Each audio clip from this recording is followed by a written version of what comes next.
Si tu regardes cette vidéo, c'est que tu as sûrement un objectif que tu t'es fixé qui est de devenir riche. Si tu t'es fixé l'objectif de t'enrichir, alors tu es exactement au bon endroit. Aujourd'hui dans cette vidéo, je vais répondre à une question qui est fondamentale, tout aussi importante que la richesse elle-même, et cette question est pourquoi s'endetter permet de s'enrichir. Si tu n'as jamais entendu parler de cela, ça m'étonnerait en tout cas parce que dans la plupart du temps, lorsqu'on parle de l'enrichissement, on parle parfois de l'endettement. Donc vous ne devez pas vous endetter pour vous acheter par exemple des passifs, mais vous devez vous endetter pour vous créer des actifs afin que cela puisse vous générer des revenus. Donc, qui je suis pour te parler de cela? Je m'appelle Nathan, je suis entrepreneur et investisseur immobilier.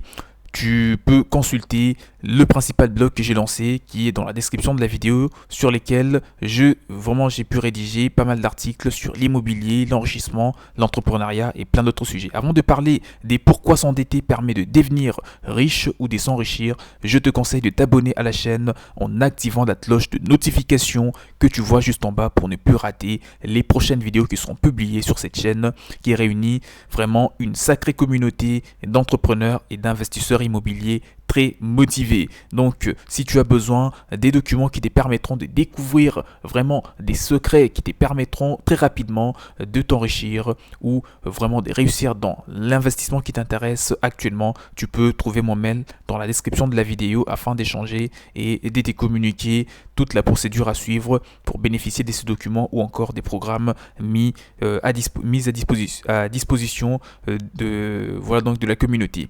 À vue bien entendu du niveau des taux de crédit et de la faible rémunération des placements à liquidité immédiate, emprunter constitue encore la manière la plus efficace de se constituer un patrimoine. Et c'est d'ailleurs la manière ou l'effet de levier qu'utilisent un bon nombre d'investisseurs immobiliers lorsqu'ils veulent s'élancer, surtout lorsqu'ils veulent investir dans des projets des grandes envergures. Et pour toutes ces personnes qui s'élancent aussi dans l'immobilier, lorsque tu entends comment s'élancer dans l'immobilier sans apport, avec 0 €, j'ai d'ailleurs tourné une vidéo là-dessus, tu peux le consulter sur la chaîne, la plupart du temps ils font allusion à un certain prêt qui leur permettront vraiment de financer leur acquisition immobilière. Alors, réagir, l'immobilier est un secteur très rentable, mais à condition de bien faire les choses pour que vous puissiez espérer avoir la rentabilité. Emprunter constitue encore la manière la plus efficace de se constituer un réel patrimoine. Alors, je m'explique, ou voilà, nous allons rentrer un petit peu dans le détail.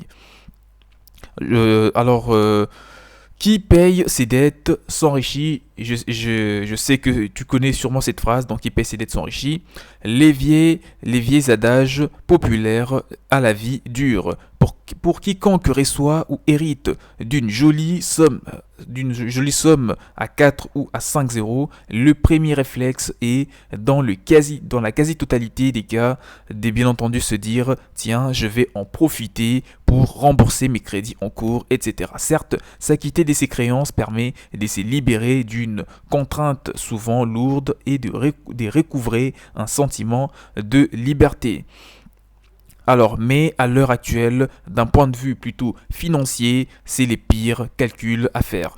Pour s'enrichir, au contraire, rien ne vaut l'effet de levier du crédit, parce que jusque-là, il n'y a pas encore quelque chose, il n'y a pas encore un effet de levier aussi efficace qui permet de booster vos investissements immobiliers que celui de prendre un crédit auprès de votre banque. C'est tout simplement la technique employée par les fonds d'investissement, les foncières, ainsi que ceux qui disposent des hauts revenus. Souligne bien entendu un grand investisseur dans l'immobilier qui est directeur d'une grande compagnie. Hormis quelques formules réservées au très gros patrimoine, au très gros patrimoine par certaines banques privées, l'immobilier résidence principal ou secondaire, investissement locatif par des sociétés civiles immobilières, etc. C'est le seul actif qu'un particulier peut acquérir en empruntant. Des faits, les Français l'ont bien compris. Dans l'immobilier ancien, par exemple, les investisseurs ont réalisé 21% des transactions en 2020, donc l'année dernière. contre 15% en 2019. Ils sont échoudés par la volatilité, je vais dire, des places boursières. La pierre est pour eux un choix des prédilections, comme la plupart d'investisseurs pourraient le confirmer. Ce sont aussi bien des investisseurs aguerris qui profitent des taux historiquement bas, recherchant la rentabilité et multipliant bien entendu les investissements locatifs, que des particuliers en quête d'un bien qui financera leur future retraite ou qui leur apportera en tout cas un complément de revenu. Alors, un point qui doit aussi être abordé dans cette vidéo, c'est un coût nul, voire négatif. Dans le neuf, par exemple, si vous voulez investir en immobilier neuf, dans la double limite de 300 000 euros et de 5 500 euros le mètre carré, les dispositifs de défiscalisation Pinel permet en plus de profiter d'une réduction d'impôt pouvant aller jusqu'à 21% au coût de l'opération, sous réserve de louer le bien, le bien pendant 6, 9 ou 12 ans dans le loyer, à des loyers bien sûr qui est plafonné. Alors, pour rappel un petit peu concernant le dispositif Pinel qui permet de défiscaliser un petit peu pour la défiscalisation immobilière, j'ai récemment tourné une vidéo là-dessus. Si tu es intéressé, en tout cas pour ceux en particulier qui veulent investir dans l'immobilier en France, parce que ces dispositifs est bien entendu existant qu'en France, donc ça te permettra d'en savoir plus si tu veux investir dans l'immobilier en France, bien entendu. Difficile en effet de résister au niveau historiquement bas des taux de crédit, ceux-ci sont restés bien entendu toute l'année derrière inférieurs à 1,50% hors assurance, toute durée d'emprunt confondue selon l'observation qui a été faite par une très grande banque. Des liquidités mieux allouées. Qu'est-ce que je vais exactement te dire par des liquidités mieux allouées? Parce que si tu ne le sais pas, investir dans l'immobilier, comme je viens de te le dire, vraiment en t'endettant, si tu t'endettes de la bonne manière, alors sache que tu vas utiliser le fait d'avoir un crédit, de bénéficier d'un crédit pour que cela te permettent, je vais dire vraiment, de te lancer dans l'immobilier d'une manière vraiment efficace et que cela t'apporte de revenus pour que tu puisses vivre de ce bien immobilier tout en remboursant confortablement ton prêt immobilier. Alors revenons un petit peu au sujet des liquidités mieux allouées. Ensuite, l'allongement de la durée de prêt immobilier permet d'emprunter davantage et surtout de diminuer les montants de l'apport nécessaire. Certaines banques acceptent facilement de prêter plus d'argent si l'emprunteur justifie d'une épargne équivalente et surtout si bien entendu la place chez elle confirme bien entendu un grand investisseur. Cela permet aux emprunteurs de conserver plus de trésorerie pour faire face aux dépenses à venir comme des travaux par exemple, je cite, ou aux coups durs comme devoir changer rapidement de voiture, etc. Dans ce cas, attention toutefois à ne pas laisser dormir toutes ces économies sur un livret A ou n'importe quel livret bancaire dans les rémunérations très faibles, se retrouvent bien entendu grignotés par l'inflation.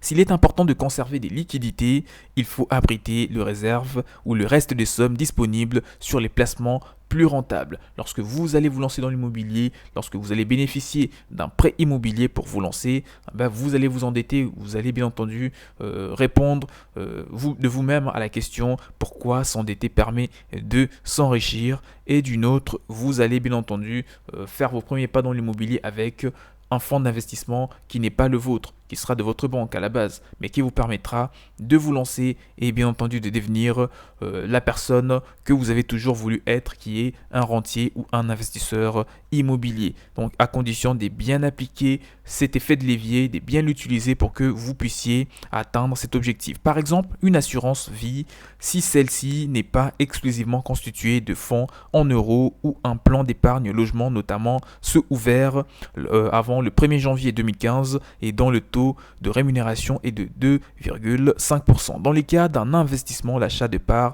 d'une société civile immobilière, par exemple les établissements bancaires, ne demandent pas la plupart du temps d'un apport personnel, juste de quoi couvrir les frais, ça sera déjà suffisant. Alors on est arrivé vers la fin de la vidéo. L'assurance un atout clé. Lorsque tu veux investir dans l'immobilier, sache que l'assurance est très important. Surtout le gros avantage du financement à crédit, c'est l'assurance emprunteur. C'est à ça que je fais allusion. Je ne fais pas allusion à une assurance d'habitation parce que forcément on ne parle pas d'un investissement immobilier, d'une acquisition immobilière, on parle plutôt le fait de bénéficier d'un prêt immobilier. Donc l'assurance emprunteur est très important. Les emprunteurs ont les réflexes de vouloir rembourser à tout prix pour ne pas laisser des dettes à leurs conjoints ou à leurs enfants. Donc remboursez très vite vos crédits immobiliers pour ne pas en tout cas laisser votre famille avec un sacré fardeau. Donc il faut savoir rembourser vos prêts immobiliers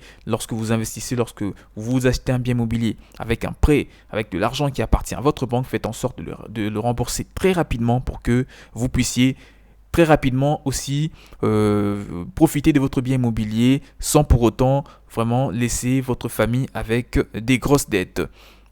Donc comme je le dis, dans les pires des cas, donc les héritiers pourront aussi ou pourront ainsi récupérer à la fois la propriété du bien et l'épargne non mobilisée par l'opération. Mais encore faut-il choisir la bonne assurance.